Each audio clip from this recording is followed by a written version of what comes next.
Monsieur le Président de la Commission Jeunesse de l'Assemblée nationale, Monsieur Mambouna Massal, ça fait beaucoup de tal et de sal, hein? Ça rime bien. Monsieur le député maire de Grand Dakar, Monsieur Jean-Baptiste Diouf, honorable Jean-Baptiste Diouf, Monsieur le directeur du département de l'école de management de l'Université Senghor qui nous rejoint, chers apprenants, honorables invités en vos rangs, grades et qualités. C'est pour nous un immense plaisir de participer à cette cérémonie de clôture de cette belle formation du CC3PJ, donc certificat en conception et pilotage de politique publique en faveur de la jeunesse. Ça a été 4 semaines de travail, 4 semaines d'engagement, 4 semaines d'abnégation où on a beaucoup demandé aux apprenants. Alors je commencerai mon propos par des remerciements. Mes premiers remerciements vont à l'endroit du partenaire, l'Université Senghor d'Alexandrie, qui a fait le choix en tant qu'opérateur de la francophonie de mettre en œuvre ce programme innovant avec une institution de la place, une institution dakaroise, en l'occurrence IDG Dakar. Nous savons qu'aujourd'hui, l'Université Senghor s'est fixée pour mission de contribuer à la formation des cadres au niveau du continent. Et à travers son action, tous les jours, des formations, des programmes innovants sont proposés, sont mis en place dans le but de capaciter davantage les cadres au niveau du continent afin de les inciter à répondre d'une manière efficace, d'une manière performante aux défis qui interpellent le continent. C'est une sensibilité qui a toujours été mienne. Ayant passé une partie de ma carrière dans le monde de la formation, je mesure toujours les enjeux de la formation technique, de la formation professionnelle, du renforcement de capacités. Parce que beaucoup de témoignages attestent de l'augmentation du rendement et de la productivité professionnelle à l'issue de ces sessions de formation. Donc on ne peut que se réjouir de l'action de cette belle institution qu'est l'Université Senghor d'Alexandrie. Alors à côté de l'Université Senghor, remercier IDG Dakar, qui est un institut panafricain, qui a vu le jour pour répondre aux besoins locaux, mais également aux besoins régionaux en termes de formation de qualité. IDG Dakar m'a fait l'honneur de me coopter comme coprésident de son conseil scientifique et aujourd'hui je salue les autorités de cette école, M. Joldas ici présent, directeur du partenariat, M. Ndene Faye, la direction exécutive de l'école, les différents collègues qui tous les jours se battent, Mme Diouf, qui a coordonné d'une belle manière une partie de la formation. Donc tous les collègues qui se battent au jour le jour pour qu'une institution africaine puisse avoir un rayonnement sur les questions liées à la formation, à la pédagogie et donc à l'amélioration et au développement du capital humain africain. Alors avant de poursuivre mon propos de remerciement, je voudrais faire une mention particulière pour une personne qui n'est pas là parce qu'appelée par d'autres contraintes. Je pense à notre collègue Madame Ba qui a été au chevet des demandes des apprenants, qui a été à leur côté durant cette session de formation pour répondre aux multiples sollicitations. Et Dieu sait qu'il y a eu beaucoup de sollicitations vu la configuration particulière de la formation. On parle de formation en ligne, donc il y a énormément de demandes, énormément de questions, de problématiques de connexion, de fonctionnalité de la plateforme. Et grâce à la présence, à la veille, tout un chacun a pu, je crois, obtenir les informations dont il avait besoin. Alors, je continuerai mes remerciements à l'endroit du ministère de la Jeunesse, représenté ici par son DAGE, M. Sen. Transmettez nos sincères remerciements à Madame le ministre.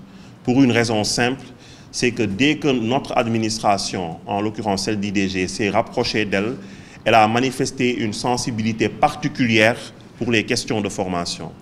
Je suis de ceux qui pensent qu'il faut avoir une vision très pointue, qu'il faut avoir une bonne compréhension des enjeux pour avoir cette sensibilité sur les questions de formation. Et elle l'a manifesté en envoyant de manière spontanée beaucoup de ses directeurs, de ses hauts responsables de département qui ont bénéficié de cette formation. Donc transmettez-lui nos remerciements, transmettez-lui nos vœux de succès dans cette belle mission qui est la sienne, qui consiste à développer des opportunités pour la jeunesse sénégalaise. Nous voyons qu'elle s'y attelle avec engagement, qu'elle s'y attelle avec détermination. Nous voyons tous les jours le travail remarquable qu'elle abat dans son département. Donc transmettez-lui nos encouragements et nos félicitations pour tout cela. Alors, je tiens également à remercier le corps professoral. Je vois M. Ndéné Faye qui est présent, qui a animé une belle session sur la négociation lors de la semaine Soft Skills, parce qu'il faut le dire, l'une des innovations majeures de ce programme de formation qui est mise en œuvre pour la deuxième fois par l'Université Senghor au niveau du continent africain, c'est qu'il y a eu des sessions en présentiel. Une formation qui se tenait intégralement en ligne s'est effectuée pour cette deuxième session avec 2 semaines de présentiel. Une semaine soft skills où les apprenants ont développé des compétences sur les questions liées aux soft skills, les questions liées au plaidoyer, et une semaine en présentiel sur la gestion axée sur le résultat. Et tout cela grâce à l'intervention du corps professoral. Donc, M. Faye, soyez remercié. Je pense que vous méritez de la part des apprenants des acclamations pour votre engagement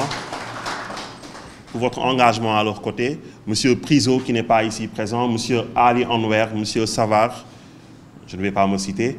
Donc, tous les collègues qui ont participé à l'encadrement.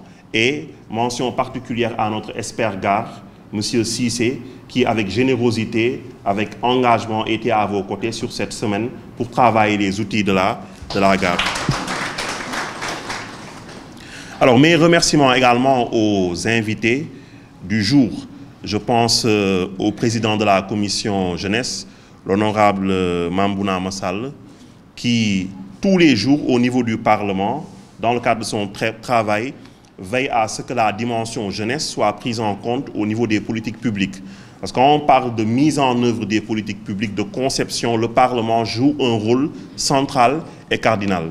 Donc c'est une chance, c'est un honneur que de pouvoir compter à cette cérémonie de clôture des parlementaires de la République du Sénégal qui sont au cœur de la définition de ces politiques publiques. Et nous avons la chance de vous avoir, vous qui êtes en charge des questions de jeunesse. Et on vous voit tous les jours lors de vos interventions au niveau du Parlement sur le perchoir, défendre la cause jeune.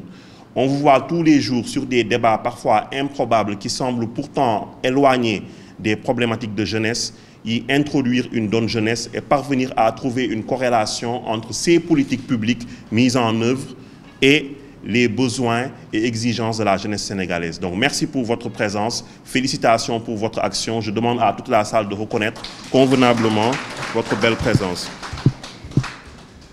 Et enfin, l'honorable député maire Jean-Baptiste Diouf, qui a cette chance d'être député et maire. Être député et maire, c'est participer à la conception globale des politiques publiques, mais aussi sur le plan local, les mettre en œuvre. Parce que nous le savons, les facteurs de succès de ces politiques publiques en matière de jeunesse sont conditionnés par l'appropriation que les élus locaux peuvent en avoir. Et nous voyons tous les jours votre action au profit de la jeunesse. Nous connaissons votre sensibilité particulière, votre engagement remarquable pour la jeunesse. Donc nous félicitons le travail abattu et vous remercions pour la spontanéité avec laquelle vous avez répondu à cette invitation. Merci infiniment, monsieur le député maire. Je terminerai mon propos de remerciement à l'endroit des apprenants. À l'endroit des apprenants, parce qu'il faut le dire, dans ce contexte particulier d'ébullition du paysage politique sénégalais, et quand je dis du paysage politique, c'est que beaucoup d'activités, beaucoup d'événements aujourd'hui se tiennent sur les questions liées à la jeunesse. Et on a vu les difficultés que certains collègues ici présents ont eu à participer de manière pleine et entière à cette formation. Parce que nous sommes en fin d'année et nous savons que toutes les questions qui sont aujourd'hui abordées au Sénégal sont majoritairement liées à cette donne jeunesse. Parce que le gouvernement du Sénégal, à travers son plan Sénégal émergent, mais également à travers les nouvelles priorités dégagées, notamment dans les programmes Réunioni, etc., veille à ce que la jeunesse soit renforcée en termes de capacité, veille à ce que la jeunesse soit davantage et mieux prise en compte au niveau des politiques publiques. Et nous voyons cette ébullition, nous voyons ces innovations, nous voyons ces changements qui sont en cours et qui, pour les années à venir, vont intervenir et changer définitivement, bouleverser le paysage jeune au Sénégal. Et malgré ces occupations, malgré cet engagement professionnel, vous avez tenu, vous avez été présent. Nous avons la chance dans cette session de formation de compter un public divers, composé de leaders associatifs, composé d'acteurs politiques, composé de jeunes cadres, composé de hauts responsables, de directeurs de départements ou de directeurs nationaux. Donc, ce melting pot a permis à tout un chacun, je le crois, de s'enrichir. Et nous y sommes arrivés. Voyez nos messages sur les groupes WhatsApp le soir pour vous inviter à participer. C'était dans le but d'avoir un aboutissement heureux. Et aujourd'hui, l'aboutissement est heureux parce qu'on voit autour de la table l'écrasante majorité de ceux qui ont participé à cette formation. Donc, nos encouragements, nous espérons que ce parchemin que vous allez recevoir vous sera utile. Et je pense que vous méritez des applaudissements pour vous-même. Donc, au moins ça, faites-le pour vous-même. Donc, félicitations et encouragements. Vous avez en charge des questions centrales qui sont liées à la jeunesse.